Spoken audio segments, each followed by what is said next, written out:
질문 한번 드려보겠습니다. 여러분은 눈에서 흘러내린 눈물이 입으로까지 흘러 들어가서 눈물이 짜다라는 것을 맛볼 만큼 울어본 적이 있으십니까? 사실은 이 대답이 많이 나오지 않는 게 좋은 일인데,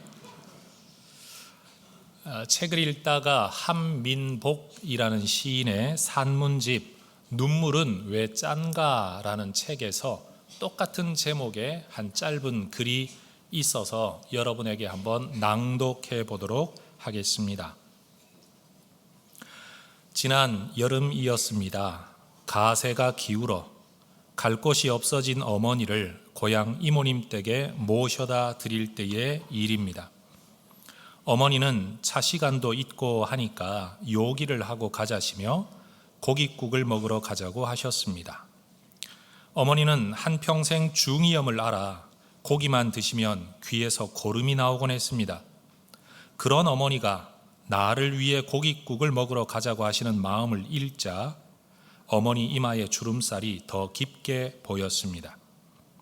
설렁탕집에 들어가 물수건으로 이마에 흐르는 땀을 닦았습니다.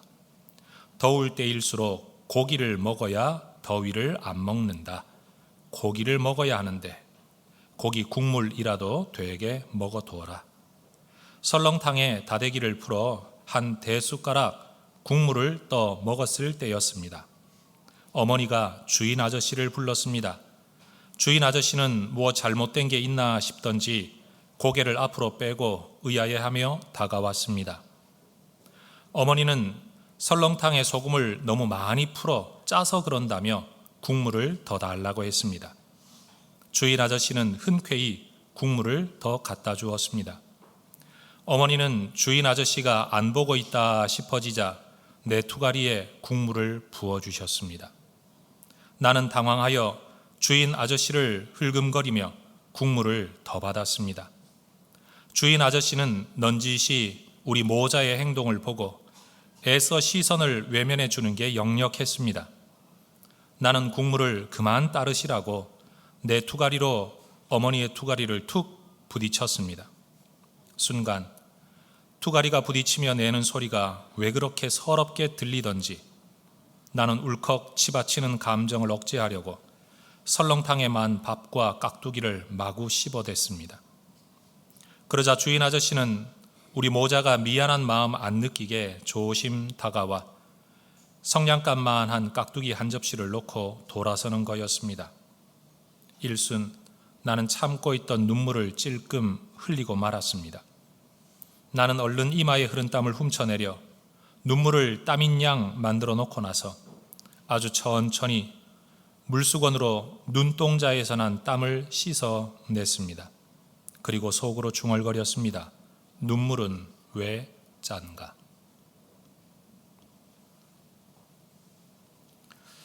가세가 기울어서 어머님 섬길 수 없어서 이모님 댁에 모셔다 드리는 아들의 마음이 어떠했겠습니까? 또 그럴 수밖에 없는 이 아들의 형편을 염려하는 어머니의 마음 또 얼마나 아프셨겠습니까? 서양에 눈물 젖은 빵이라는 표현이 있다면 아마 우리 한국에는 눈물 섞인 국밥이라는 표현이 아마 가장 대등한 표현일 것 같습니다. 말없이 푹 퍼서 얹어주는 그 밥 한 숟가락, 충분합니다, 괜찮습니다 말하는데도 그릇에 넘치도록 부어주시는 국물, 그것도 뭐 고기 덩어리라도 많으면 다행이겠지만 마치 고기가 헤엄쳐 건너간 듯한 그 멀건 국물이라도 더 먹으라고 부어주는, 이것이 바로 자식을 향한 어머니의 사랑이겠죠. 많은 대화가 없어도 굳이 이 일에 대해서 직접적인 말, 대화를 나누지 않아도 우리는 이미 이 표현들 속에서 참 많은 이야기를 듣고 있습니다. 저는 이 시인의 이 표현이 제 가슴에 참 많이 남아요. 눈동자에서 난 땀을 씻어냈습니다. 여러분은 이런 국밥 드셔보셨습니까? 혹시 여러분도 어떻게든 기울어진 여러분의 삶을 붙들어 보려고 오늘도 눈동자에서 난 땀을 닦으며 살아가고 계시지는 않습니까? 우리 옆에 분 한번 격려하십시다. 힘내십시오. 네. 비록 우리가 속 이야기를 이 자리에서 서로에게 다 나눌 수는 없지만, 여러분, 제가 목회를 하면 할수록 배워가는 것 한 가지는 여기 나와 앉아있는 사람들이 사실은 정상이 아니다. 다 쓰러지기 일보 직전의 사람들이 참 많다.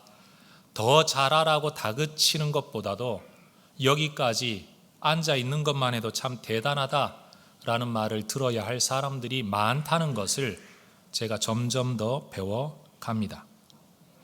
오늘 본문에서 우리는 위대한 선지자였던 엘리야, 그가 낙심하고 탈진해 있는 모습을 보게 됩니다. 제 머릿속에는 마치 전 세계를 다니면서 부흥 집회를 했던 대단한 설교자가 이제는 설교하기 싫어 죽겠노라고, 이제는 나는 설교 정말 하기 싫다고 말하는 것처럼 그렇게 들려집니다. 사람 만나는 걸 너무 좋아하던 사람이 사람 만나는 게 너무 무섭다라고 말하는 것처럼 보여집니다.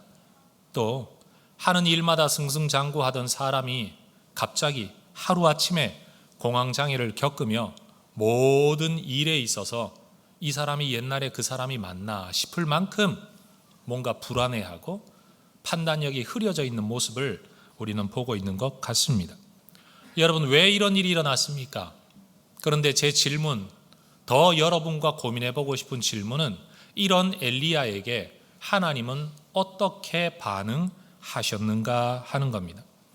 우리가 잘 알고 있듯이 엘리야는 대단한 선지자입니다.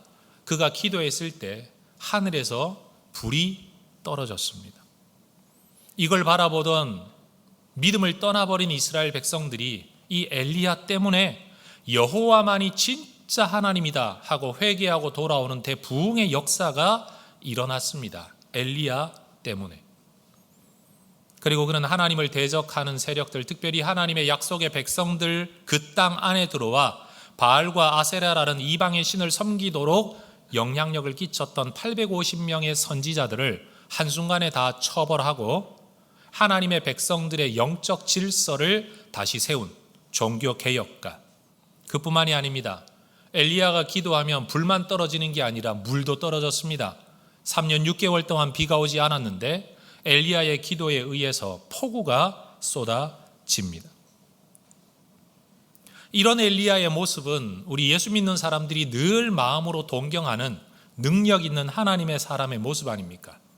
기도하면 역사가 나타나고 그 역사 때문에 사람들이 하나님께로 돌아오고, 그러면서 허물어진 하나님의 제단을 쌓고 허물어진 하나님의 백성들을 일으켜 세워서 하나님의 나라로 만들어가는 이 모습은 사실은 목사인 저도 동경하는 정말 멋진, 유능하고 능력 있는 사역자의 모습입니다.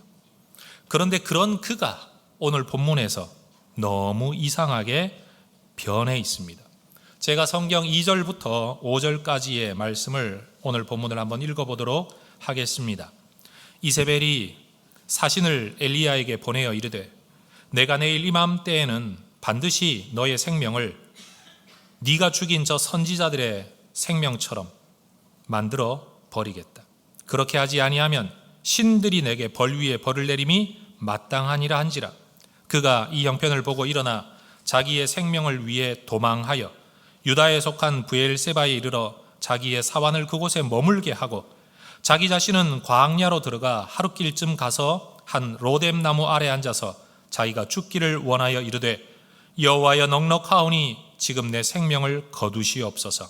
나는 내 조상들보다 낫지 못하니이다 하고 로뎀 나무 아래 누워 잤다라고 말합니다. 만일 우리가 이 상황에서 한 걸음 떨어진 객관적인 평가자의 입장에서 엘리야를 이야기하자면 선지자의 책임을 묻고 신앙 지도자로서 보여주어야 할 당위성의 모습을 요구한다면 우리는 아마 이렇게 말할 수 있겠죠.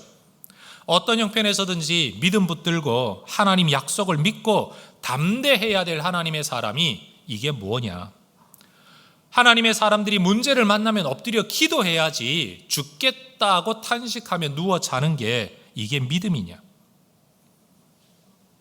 조금 전까지만 해도 기도함으로 하나님의 능력을 가져왔던 사람이, 오직 하나님만 바라보고 살았던 사람이 이렇게 세상 돌아가는 형편에 마음을 빼앗겨서 두려움에 찌들어 이렇게 도망다니는 꼬락서니가 도대체 무엇이냐? 더군다나 하나님이 주신 생명, 사명 다하기까지 충성해야지 나 이제 죽으면 좋겠습니다 라고 탄식하는 모습이 합당하냐? 그리고 무기력에 찌들어 잠들어 있는 모습이 과연 하나님이 기뻐하실 만하고 신앙 연약한 사람들이 바라볼 때 은혜가 되겠냐? 아마 우리는 이런 말들로 엘리야를 평가할 수 있을 겁니다. 그러나 지금 이 예배를 드리고 있는 저와 여러분 가운데 도대체 어느 누가 엘리야만큼 기도해 보았으며 하나님의 능력을 맛보았을까요? 우리하고는 비교되지 않을 정도로 깊은 영성의 사람, 기도의 사람이 이런 처지에 이르렀을 때에 과연 우리는 네 기도가 부족해서 그렇다, 네 믿음이 부족해서 그런 거다 라고 말할 자격이 우리에게 있습니까? 우리는 이 본문 이야기의 앞뒤 정황을 좀 생각해 봐야 합니다. 일단 육체적으로만 보더라도 엘리야는 갈멜산에서부터 이스라엘이라는 곳까지, 여러분 거리가 약 50km가 되는데 아합의 병거보다도 앞서 달렸습니다. 여러분 마라톤 풀코스 42.195km를 전력으로 달려도 여러분 그 다음 날 멀쩡한 몸으로 일어날 수 있는 사람이 누가 있겠습니까? 그런데 50km를 병거보다 앞서 달렸습니다. 그게 다가 아닙니다. 이스라엘에서부터 유다에 속한 브엘세바라는 곳까지 거리는 약 190km를 여러분 그는 이동했습니다. 도망쳤습니다. 도망치는 사람이 여유를 부리며 천천히 갔을까요? 아닙니다. 마음의 조급함을 가지고 그는 급히 걸음을 옮겼을 겁니다. 그리고 종을 내버려 두고 자기 혼자 광야로 하루길을 또 걸어 들어갔습니다. 그리고 하나님 앞에 탄식하고 있는 겁니다. 여러분, 우리가 가정에 큰 손님 한 번만 오더라도, 아니면 집안에 대소사가 있어도 그걸 앞두고 마음에 긴장 많이 하고 준비하고 일을 치르다가 일이 딱 끝나고 나면 긴장이 풀려서 온몸이 쑤시고 몸살이 찾아오고 여러분 그러지 않습니까? 엘리야가 갈멜산 위에서 여러분 850명의 바알과 아세라 선지자와 전투를 하려고 할 때에 하늘에서 불을 내리는 신, 그가 진짜 신이다라고 영적 전투를 제안할 때 여러분 엘리야가 평안한 마음으로 아무 부담감 없이 전투를 치렀을까요? 여기에서 응답이 없으면 내 목숨이 떨어지는 일, 목숨을 걸고 하는 일 아닙니까? 아마 제가 보기에는 영적인 진액을 빼는 엄청난 긴장감을 가지고 이 일을 했을 겁니다. 그리고 여러분 850명의 이방의 선지자들을 다 칼로 죽였다라고 말을 하는데, 여러분 표현을 오해하지 말고 들으십시오. 850마리의 짐승을 잡는다고 해도 이게 얼마나 스트레스가 되겠어요. 피를 봐야 하는데 얼마나 육체적으로 힘들겠어요. 그런데 850명의 이방의 선지자 사람을 처벌하는 일이 엘리야에게는 또 얼마나 힘든 일이었겠습니까? 그리고 우리는 엘리야의 기도를 기억하지 않습니까? 하나님, 모두가 하나님을 떠나고 나 혼자만 남았습니다. 그는 정서적으로 관계성 안에서 고립감, 외로움 속에 살았던 겁니다.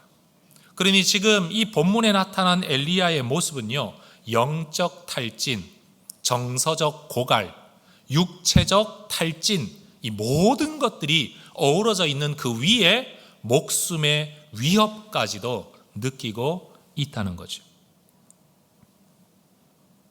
그런 면에서 우리는 이 본문의 엘리야의 모습을 두고 믿음을 논하고 기도를 논하고 네가 이러면 안 되지 라고 함부로 말할 수가 없는 겁니다. 한번 따라 하십시다. 위대한 선지자도 이럴 때가 있습니다. 여러분, 위대한 선지자에게도 이럴 때가 있다면 평범한 우리 같은 신앙인에게 왜 이럴 때가 없겠습니까?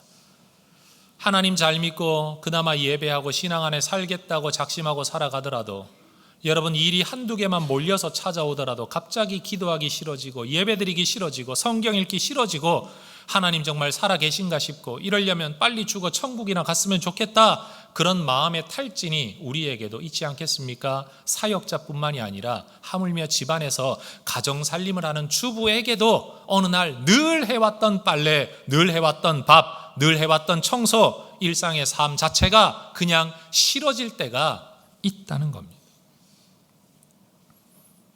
그런데 중요한 것은 이런 엘리야를 두고 하나님께서 네 꼴이 그게 뭐냐라고 책망하지 않으셨다는 겁니다. 야, 너 한번 여기 앉아봐라. 네가 지금 이러고 있으면 되냐라고 엘리야를 다그치지 않으셨습니다. 정신 번쩍 나게 회개하게 다시 일어서게 만들지 않으셨습니다. 여러분, 하나님께서 엘리야에게 하셨던 일이 무엇입니까? 5절 중간부터 7절까지 같이 한번 읽어볼까요? 시작. 천사가 그를 어루만지며 그에게 이르되 일어나서 먹으라 하는지라. 본즉 머리맡에 숯불에 구운 떡과 한 병 물이 있더라. 이에 먹고 마시고 다시 누웠더니 여호와의 천사가 또다시 와서 어루만지며 이르되 일어나 먹으라. 네가 갈 길을 다 가지 못할까 하노라 하는지라. 이유가 무엇이 되었든지 낙심한 엘리야, 탈진한 엘리야에게 하나님이 행하셨던 일은 주의 천사를 보내 그를 어루만지고 영의 양식이 아니라 육의 양식을 그에게 공급하셨습니다. 여러분, 상상해 보십시오. 하나님께서 하늘에서 큰 우레와 같은 소리로 엘리야야 일어나거라 라고 하실 수도 있지 않습니까? 그런데 하나님은 지금 그렇게 말씀하시지 않습니다.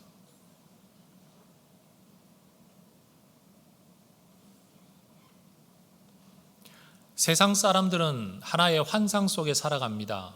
돈만 있으면 모든 문제를 해결할 수 있을 거라는 환상 속에서 돈을 쫓고 살아갑니다. 마주 앉아 이야기해보면 돈이 전부가 아니라는 걸 알면서도 다른 대안이 없다고 그것만 쫓으며 살아갑니다. 그런데 여러분, 교회 다니는 사람들에게도 환상이 있다는 것 아십니까? 어떤 환상일까요? 하나님이 내게 말씀 한마디만 해주시면, 내가 영적인 체험 한 번만 하면 모든 것 다 털고 일어나 나는 멀쩡하게 살아갈 수 있을 거라는 환상입니다. 그러나 오늘 본문을 통해 우리가 볼 수 있는 건 하늘의 음성이나 환상이 인간의 모든 상황의 해답은 아니라는 겁니다. 여러분, 마음이 허물어져 있는 사람에게는 정답이나 논리가 필요한 게 아니죠. 지식이 부족해서 방황하는 사람에게는 조곤조곤 앉아서 설명하는 것이 해답이 될 수 있겠지만, 여러분, 몸과 마음이 허물어진 사람에게는 어루만짐이 필요하고 먹거리가 필요한 겁니다. 특별히 나 혼자 남았다라고 외로움에 사로잡혀 있는 엘리야에게는 여러분, 하나님께서 내가 하늘에서 너 다 보고 있다, 내가 너와 같이 하고 있다, 그러니 힘내라가 아니라 누군가가 정말 곁에 있어주면서 그를 어루만져주는 스킨십이, 터치가 필요했다는 겁니다. 하나님은 사람을 아십니다. 여러분, 타지 객지 생활하는 자녀들이 집에 찾아오면 우리 어머니들이 제일 먼저 하는 일이 뭡니까? 밥상 차리는 일입니다. 저도 부모님 댁 방문하면 가자마자 어머님은 언제나 뭐라도 먹을 거리 상 차려 내십니다.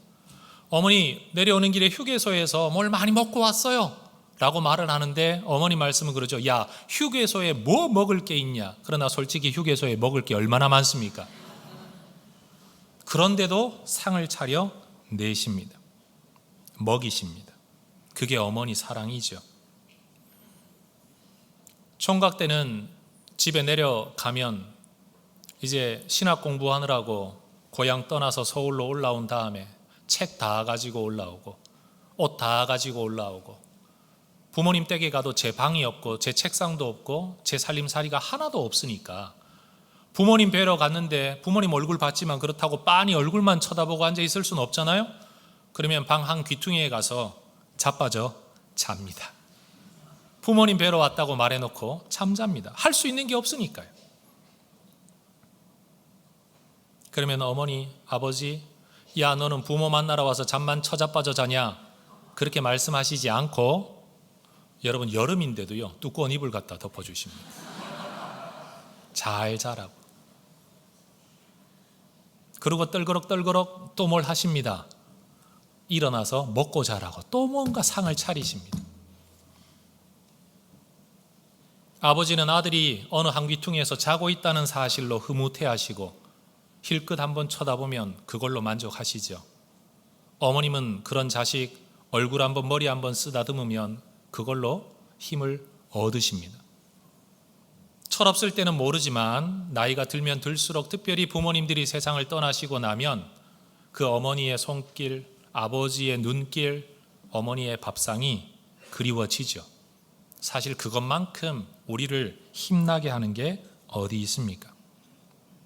바로 오늘 본문에서 하나님께서 엘리야에게 어머니의 밥상, 하나님의 밥상을 차려 주십니다.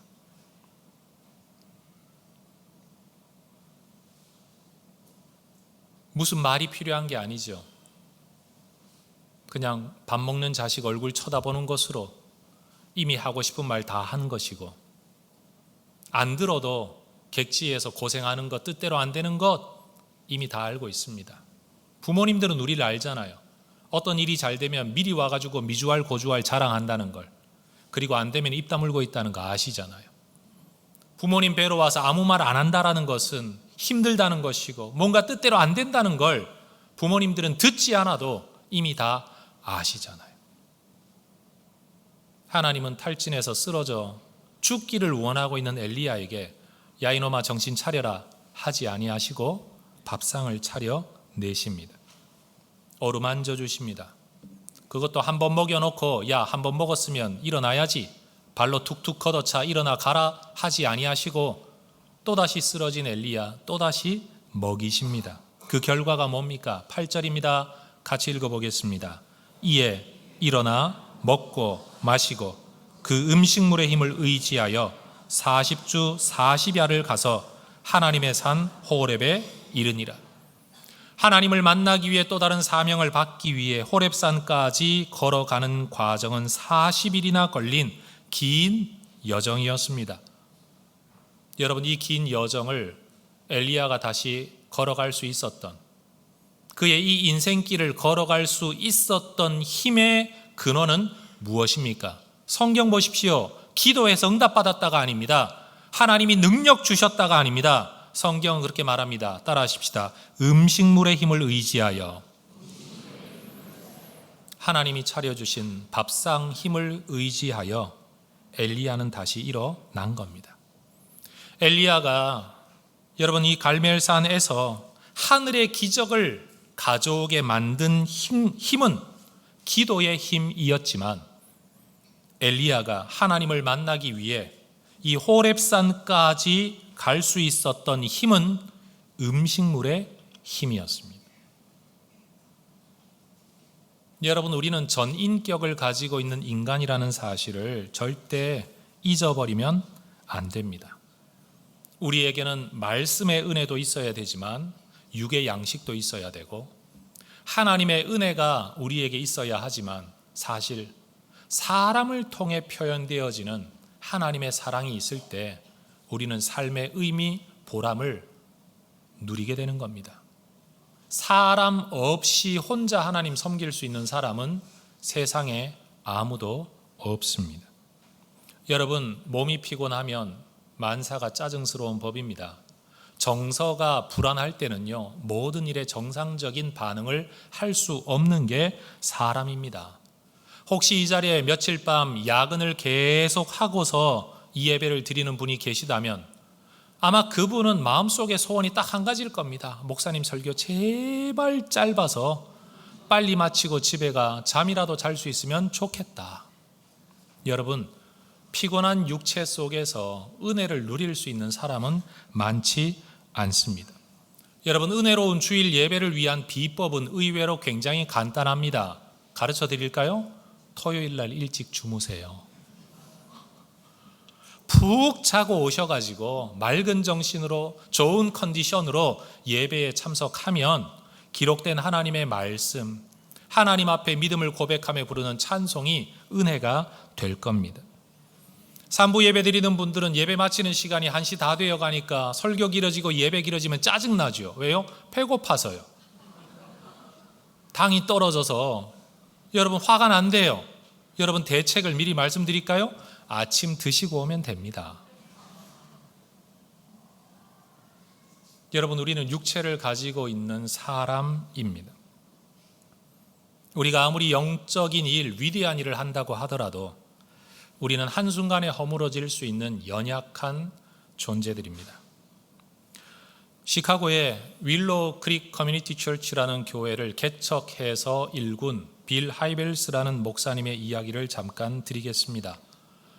맨바닥의 교회를 개척해서부터 14,000명이 넘는 대형 교회로 급성장할 때까지 이 목사님은 자기가 만족스러울 만큼 어떤 일이 되지 않으면 일을 멈추어 본 적이 없는 거의 일 중독자처럼 교회와 성도들을 그리고 하나님을 섬겼다고 합니다. 내가 기대하는 수준에까지 이르지 못하면 여러분 어떻게든 그걸 이루어내려고 일과 일을 반복하는 강박관념에 시달렸다고 합니다. 그렇게 사역하던 1989년 12월 일주일 내내 여전히 교회 일에 파묻혀 지내던 이 목사님이 여전히 돌아오는 주일 설교, 성도들의 어떻게 만족을 줄 수 있을까, 은혜를 끼칠 수 있을까 고민하는 과정 속에 마침 그 주간 토요일에 결혼 주례가 있었는데 여러분 결혼식 주례를 앞두고 목양실 책상에 앉아 있는데 갑자기 울기 시작했답니다. 한 번도 경험해 보지 못했던 이상한 반응이 자기 안에서 일어나고 있었던 거죠. 훗날 목사님이 이때를 이렇게 회상했습니다. 그날 나는 내 내면의 뚝이 허물어져 내린 것 같았습니다. 도대체 무슨 일이 내게 일어났는지 알지 못하지만 그때 저는 너무 두려웠습니다. 마치 나 자신이 갈갈이 찢어지고 산산이 부서지는 것 같았습니다. 여러분, 울었다는 게 전부가 아닙니다. 자기의 감정을 주체할 수 없고 육체를 주체할 수 없는 말 그대로 완전한 허물어짐을, 꿈을 가지고 비전을 가지고 기도하며 은혜로 버텨왔던 한 존재가 어느 날 갑자기 제어되지 않도록 허물어져 버린 겁니다. 교회가 난리가 났겠죠. 이런저런 여러 의사 선생님들의 도움을 받고 내려진 진단은 결국 쉼이 필요하고 취미가 필요하고 삶의 패턴의 변화가 필요하다라는 것이었습니다. 이런 정신과적 처방에 따라 목사님이 취미 생활을 시작했습니다. 많은 교인들이 맞아, 우리 목사님 너무 일 중독자야. 그렇게 지금까지 살아왔으니 이렇게 허물어져 내리는 것도 당연하지.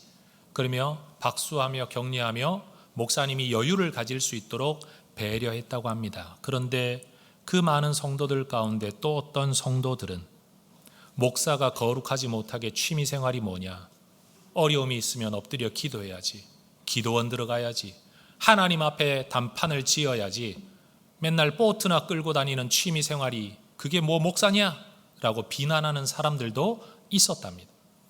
그러나 어쨌든 주변에 간곡한 만류와 격려 덕분에 목사님께서 자기 삶을 조금 더 여유롭게 돌보며 몸을 돌보고 마음을 돌보고 정서를 돌보고 물론 영적으로도 돌보고 신체를 돌봄으로써 이 목사님은 건강을 되찾을 수 있었고 지금까지도 그 교회를 잘 목양하고 있습니다.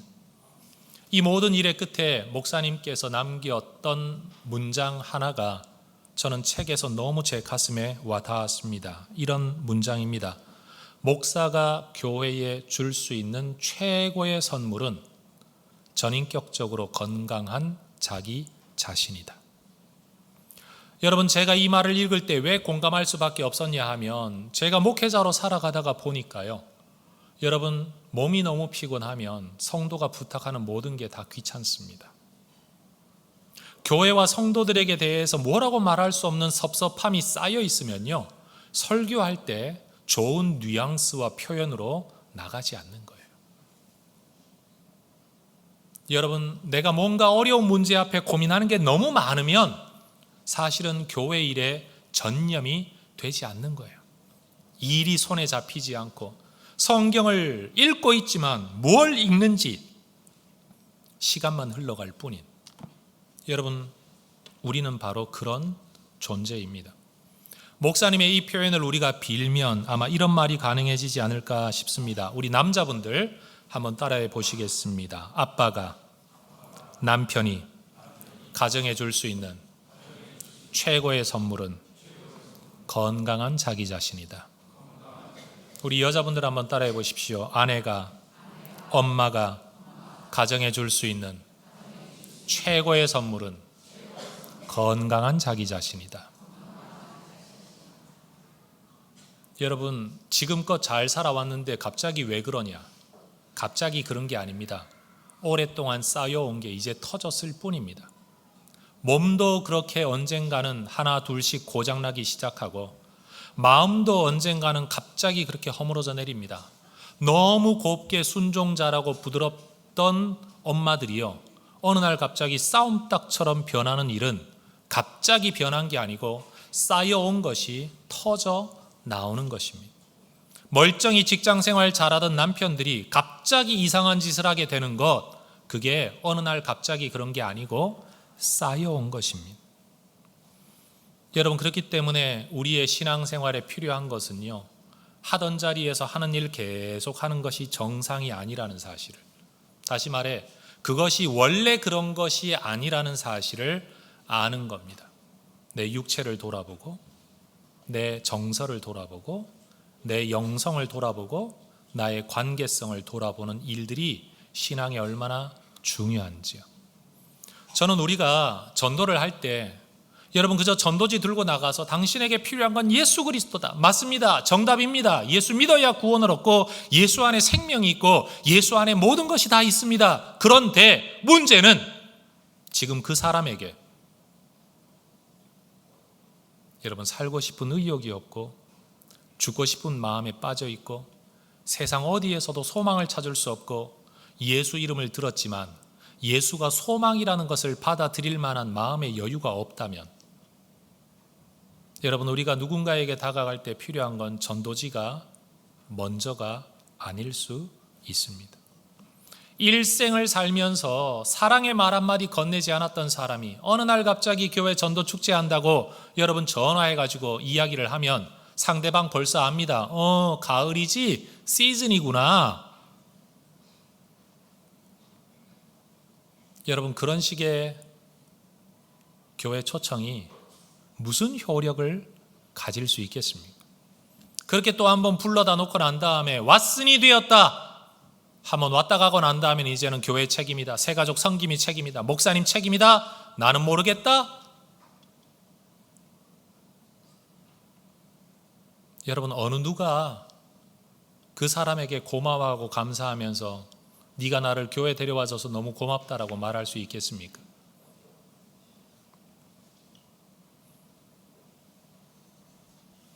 우리 하나님은 우리를 다그치시는 분이 아니라 우리를 기다리시는 분, 우리를 일으켜 세우는 분이시죠. 전 우리가 하나님 앞에 이 은혜를 누릴 뿐만 아니라 누군가에게 이러한 손길이 되어줄 수 있기를 주의 이름으로 축원합니다. 우리 혜성교회 성도들이 이 지역에 살아감으로써 단순히 예수쟁이들이 왔다 갔다 한다라고 끝나는 게 아니라 정말 좋은 차에 정말 넓은 집에 살아가고 있지만 그 내면이 허물어져 버린, 삶의 의욕을 잃어버린, 우리가 볼 때는 그만한 돈 가지고 왜 그렇게밖에 못 사냐, 뭐 부족한 게 있어서 그러냐 라고 말하지만 정작 그 모든 것들이 그 사람에게 아무런 힘이 되지 않는 탈진한 형편에 있는 누군가에게 여러분 어루만짐과 떡 하나, 물 한 그릇이 하나님의 도구였다는 사실을 우리가 기억할 수 있으면 좋겠습니다. 설교를 계속 이어가기 전에 영상 하나를 보여드리도록 하겠습니다.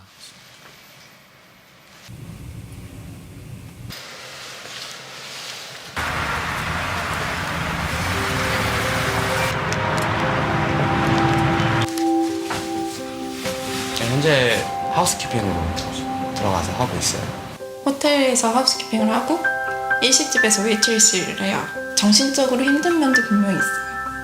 내가 여기까지 와서 왜 이걸 하고 있지 이런 것도 분명히 있고 안 된다. 그래서 참다 제가 막 울면서 좀 이렇게 매달렸어요. 사정을 했지.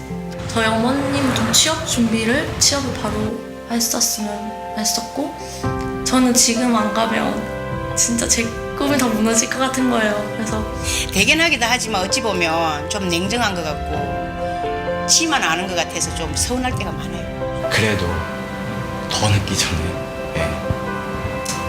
한번 제 인생을 알아보고 싶어서 왔어요. 일할 때 보면 가족들이랑 밥 먹으러 오잖아요. 그러면 그리워요. 같이 밥 먹고 싶어요. 먹고 싶은 거는 한국에서 다 먹고 뭐 엄마가 맛있는 것도 해주고 막 이랬었는데 그게 안 되니까 먹을 때 그냥 겉절이를 좋아해요. 겉절이 이렇게 담으면 걔 생각이 나는 거야. 같이 앉아있는 상이 되게 그리우니까. 꿈을 위해 선택한 낯선 곳에서의 생활.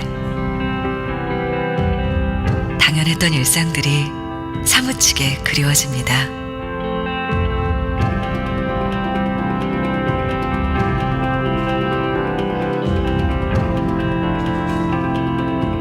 우린 꿈을 향해 달려가는 청춘들에게 특별한 선물을 하기로 했습니다.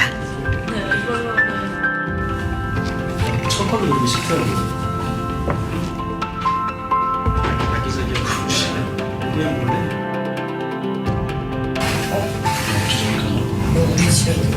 몰래 차려진 밥상엔 엄마가 해주시던 음식이 집에서 쓰던 그릇에 담겨 나왔습니다. 나는 이런 밥상 안 봤어요.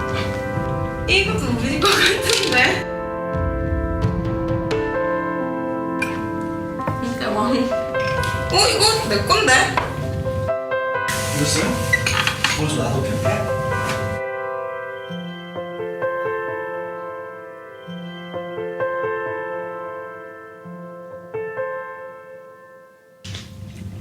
그리고 그 순간 네? 예, 들어오세요. 네. 신아 엄마.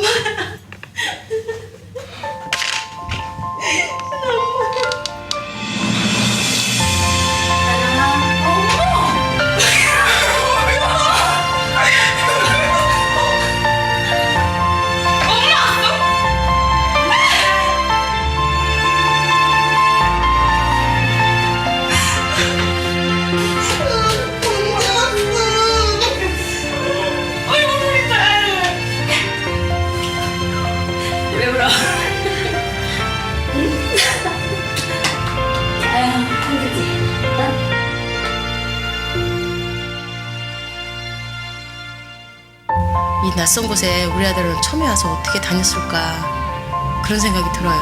그거 하나만으로도 그냥 저는 대단하다고 생각해요. 네. 뭐 잘하고 있어서 또 고맙고 우리 딸이 또 대견해. 당당한 모습으로 정말 우리 딸 대단하다 그럴 정도로 해가지고 왔으면 엄마는 그 이상 꿈을 사랑한다 우리 딸. 열심히 즐겁게 했으면 좋겠어요. 저도 믿어요. 그렇게 될 거라고. 엄마라는 존재 자체가 그냥 사람 자체가 다가오는 것 자체가 선물이 된다는 게 뭔가 이게 정말 결정적인 힘이 될 것 같아요, 저한테는.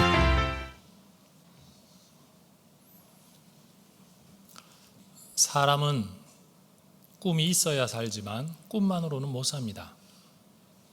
돈이 있어야 살지만 돈만으로 힘을 얻는 건 절대 아닙니다.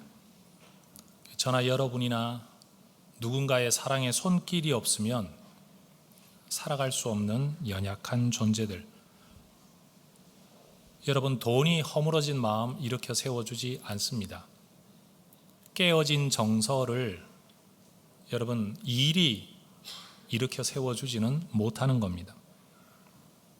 우리가 얼마나 연약한지 오늘 하루에 이루어진 성취, 계약 성사, 일의 종료 때문에 정말 기쁨으로 발 뻗고 잠들더라도 아침에 일어나면 이유를 알 수 없는 우울함, 또 하루에 대한 불안함, 미래에 대한 염려로 여러분 슬픔으로 하루를 시작할 수 있는 존재가 인간입니다. 누구든 언제든 무엇 때문이든 어디서든 엘리야처럼 이렇게 허물어질 수 있는 존재라는 겁니다. 여러분, 그런 우리가 하나님을 믿으며 산다, 하나님께 대한 믿음을 가지고 산다라는 건 뭘 의미하겠습니까? 저는 우리가 하나님 안에서 잠잘 수 있는 사람들이 되기를 주의 이름으로 축원합니다. 하나님은 문제 앞에서 탈진한 사람을 다그치시거나 책망하시기보다는 다시 일어설 때까지 곁에 있어 주시는 분이십니다. 내가 염려한다고 내 키를 한 자나 더할 수 없는 연약한 존재라는 사실을 인정하면서, 그러나 내 삶은 하나님의 손에 붙들려 있다는 것을 인정하면서 잠잘 수 없는 상황이지만, 여러분, 하나님 품에서 잠을 자면 나는 잠들어 있으나 하나님은 주의 천사를 보내 우리를 어루만져 주실 거라고 저는 믿습니다. 그리고 실제로 성령 하나님은 늘 우리 곁에 계셔서 말할 수 없는 탄식으로 우리를 어루만져 주고 계십니다. 큰 문제, 어려운 문제 앞에서도 하나님 의지하고 잠잘 수 있는 믿음의 사람 될 수 있기를 축복합니다. 예수님도 마태복음 11장 28절에서 수고하고 무거운 짐진 자들아 다 내게로 오라, 내가 너희를 쉬게 하리라 말씀하셨습니다. 하나님은 우리를 부려 먹으려고 부르신 거 아닙니다. 일 시켜 먹으려고 부르신 거 아닙니다. 일 시켜 먹다가 탈진하면 넌 이제 다 쓸모가 되었구나, 끝났구나, 우리를 토사구팽하고 또 다른 부려 먹을 사람 찾아 나서는 분이 아닙니다. 하나님 안에서 하나님과 더불어 우리가 풍성한 생명을 누리며 살아갈 수 있도록 하나님이 우리를 불러 주신 거죠. 여러분, 신앙생활을 근근히 지탱해 나가는 게 아니라 여러분, 이 신앙생활을 누릴 수 있는 우리 모두가 될 수 있기를 바랍니다. 하나님을 그렇게 믿고 하나님의 품에서 잠잘 수 있고 하나님의 손길을 기다리고 하나님의 채워주심으로 내가 언젠가는 일어설 거라는 소망 속에 살아가는 우리가 사람 살아가는 세상 속에서는 어떻게 살아야 하겠습니까? 지쳐있는 사람, 그건 네가 잘못해서 그런 거다, 네가 못 배워 그런 거다, 능력 없어 그런 거다라고 말할 게 아니고 그냥 어루만져 주는 거죠. 오늘 본문을 보면 두 번째 천사가 찾아와서라는 표현을 보면 엘리야가 잠들어 있을 때 천사가 늘 옆에 있었던 건 아닌 것 같아요. 아마 때가 되면 왔다가 또 어디론가 갔다가 다시 찾아오는. 여러분, 우리가 누군가하고 계속 살아주지는 못하지 않습니까? 내 삶을 살아야 하니까. 그러나 잠깐이라도 찾아가서, 엘리야 시대에는 숯불에 구운 떡, 말 그대로 훈제떡입니다. 웃어야 되는데 너무 진지하게 들으셔서 그리고 물 한 병으로 엘리야를 먹이셨다면 오늘 우리는 그저 국밥 한 그릇으로, 어쩌면 편의점에서 먹는 그냥 라면, 삼각 김밥 하나로 여러분, 사람이 힘을 얻을 수 있다는 사실입니다. 저와 여러분이 그렇게 살아갈 수 있으면 참 좋겠습니다. 탈진한 사람이 돈으로 일어나는 거 아닙니다. 우리가 돈 쏟아 부어주면서 누군가를 일으키는 일 할 만큼 자원 없습니다. 그러나 형편 닿는 대로 여러분 누군가를 어루만져 줄 수는 있지 않습니까? 이 몸약 광고에 그런 문구가 있더군요. 씹고 뜯고 맛보고 즐기고. 근데 저는 오늘 엘리야 이야기를 보니까 이렇게 말할 수 있을 것 같아요. 먹고 마시고 잠자고 쓰다듬고. 그게 우리를 강하게 합니다. 그리고 그렇게 살아가는 우리의 삶이 누군가를 강하게 만들어 줄 겁니다. 자, 옆에 분에게 인사하는데 공수표로는 날리지 마시고 진지한 마음을 담아 이렇게 한번 이야기하십시다.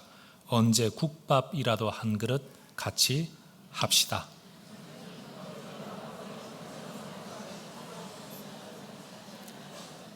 아마 그 국밥 한 그릇 놓고 다 식어지도록 이야기 나누다가 여러분 눈물이 거기에 다 떨어져서 이 집 국밥 왜 이렇게 짜냐 라고 말하게 될지도 모르지만요, 제가 장담하는 건 그 짠 국밥 먹고 난 이후에 그 사람 절대 안 죽습니다. 다시 일어서게 될 겁니다. 여러분, 그런 천사의 손길로 이 땅 우리의 인생을 살아갈 수 있기를 축원합니다. 기도하겠습니다.